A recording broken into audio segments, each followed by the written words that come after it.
What's up, y'all? Rick again. Another edition. Got some more info. Um, gonna be giving you guys a little bit more wire harness info. I know there's been a short on the Holly Terminator X kits. I know you can get the universal or you can do the best you can to piece one together, but one manufacturer is actually out there reproducing the harness. Super expensive. Won't ship to California, so you need to know somebody out of state, but that would be the Anderson Ford Motorsport that I'm about to show you right now. Anderson, basically, I'm assuming they found the same manufacturer, or it's either the same manufacturer or they got somebody else manufacturing these wire harness with all the same connectors, because I mean it's everything. This is the idle air control valve, which only came on the Foxbody, which was the 937F. They do sell the 937, which is the universal version, but you have to either convert to all GM connectors for your throttle body position sensor, your idle air control valve, your there's a few other little connectors. I believe it was something else. I can't think of it right now. Besides the point, this is just about 100% plug and play. There are power wires you still have to route into the car to get this thing to run right. But I mean, other than that, it is pretty much the 937F, just Anderson Ford Motorsports. This one's going into a car I'm going to do an install on shortly. But once again, this thing is super rare to come by. Anderson makes them. They are super expensive. I think the guy spent like close to $3,000 because they, instead of selling you the 3.5-inch monitor, they tax you and sell it separately, which is cold. I think that's pretty messed up. But you got your main power wire here, your fuel relays. You are going to have to, I mean, well, they give you the option for the map sensor if you do boost, but I mean, everything's here. Your wideband, your injector harness, depending on what kind of, you know, they give you the bung to weld in, but if you got a Foxbody, then you don't got to worry about it. You just, you know, thread it into the O2 sensor.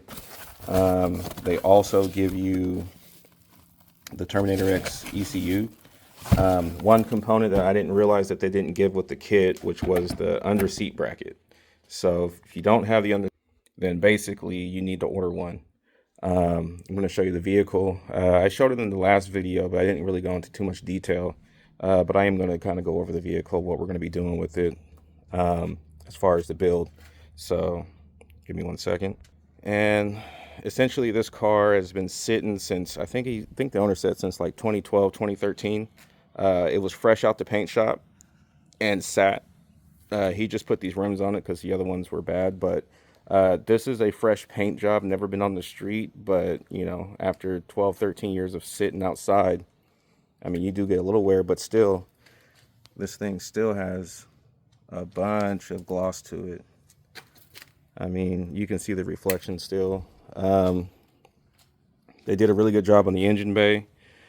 So the plan with this is we're going to run that Holly Terminator X system I just showed you. We're going to also run the factory AC. I'm probably going to have to install a wire harness for the headlights because there's no headlight harness in here. So we're going to have to discuss what we want to do. And then at that point also, you might as well replace these. These were brand new, but once again, sitting outside, and these things just got toasted. I mean, it's it's pretty bad, but we got brand new meat on the tires, brand new rims. He said that these rotors and brakes were brand new. We may end up taking the calipers off. These are Cobra calipers, so we may end up taking these off and having them powder coated. He's still against the wall about it. The interior is all right. It's black interior. It's got a little bit of roughness right here. It's typically getting in and out. Not too bad. Majority of everything looks to be intact, aside the fact that, once again, this car has been sitting for many years. It looks like it used to be blue. No ECU over there, but we're not going to run an ECU over there. We're going to run it under the carpet. So it's going to go under the carpet and underneath the passenger seat. So that's going to be the mission. But for the most part, I mean, like I said, it's clean, but all this damage it has is just you know, neglect and sitting stored outside, stored in the garage. God knows what happened. But tail lights still look good. It's a really straight car, really clean. It looks like it did have a decent paint job when it first came, or when it came out, I should say. But I mean, we got spider webs all over the place on this thing. I'm definitely gonna have to clean this out, probably bomb it, I don't know. But yeah, so once again, the plan with this one is electric fans, radiator, full AC system, the wire harness, which is going to be a pain in the neck because he wants everything nice and tucked. So got to make sure everything's good with that. And oh yeah, he's got a motor coming in that was my old build. It's a 302. What do they have? Trick Flow 170 heads, 1.72 roller rockers, Anderson cam, 30-pound injectors, Trick Flow intake, Trick Flow valve covers, hardened push rods, T-sump oil pan, high volume pickup, high volume pump, long tubes that were ceramic coated. Everything was fresh on there. Throttle, 75 millimeter throttle body and spacer, and it should be a quick little street car for the most part. I mean, shit, that's a push rod 302 right there. It'll spin up quick too. So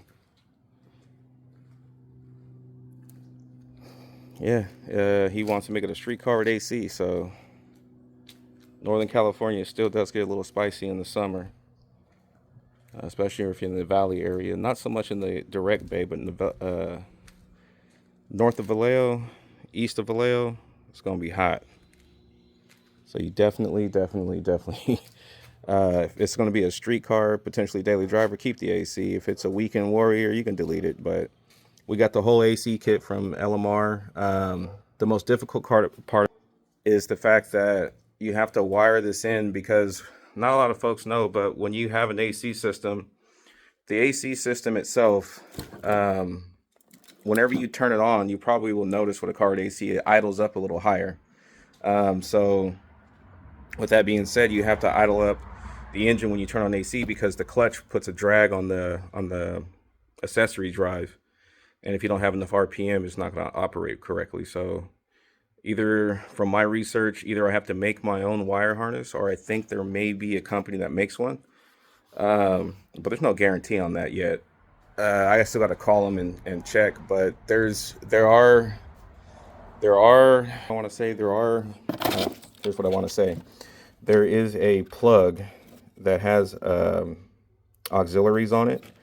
Some are already intended for AC, and I think some of these may have to be pinned in individually.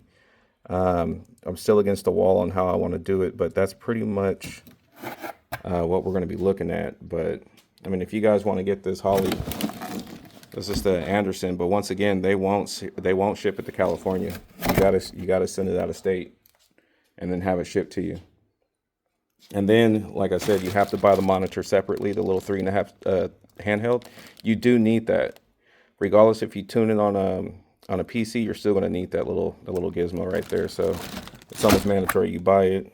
You're going to need the seat bracket, but this one comes with all of the factory Ford connectors. I mean, your idle air, throttle position, your air intake temp, and your coolant temp sensors are all going to be factory style. You can also add in a fuel pressure and the oil pressures to go directly to the monitor, especially if you plan on running like a digital dash, like a Holly. Those are key. Then you have all your information right there on the dash. Just wanted to give a rundown on that. Once I get started on that project, I'll do some little I guess time-lapse videos to kind of show progress on what I'm doing. I'm not really into going step by step and doing like tutorials. I realized that was just a waste of time. Most people don't really care, and it's flooded with those videos anyway. So I'd rather just show you how I like to install it, and maybe you can take what I do from it and run with it, But for the most part, yeah, that's it. Let's wait for the next video.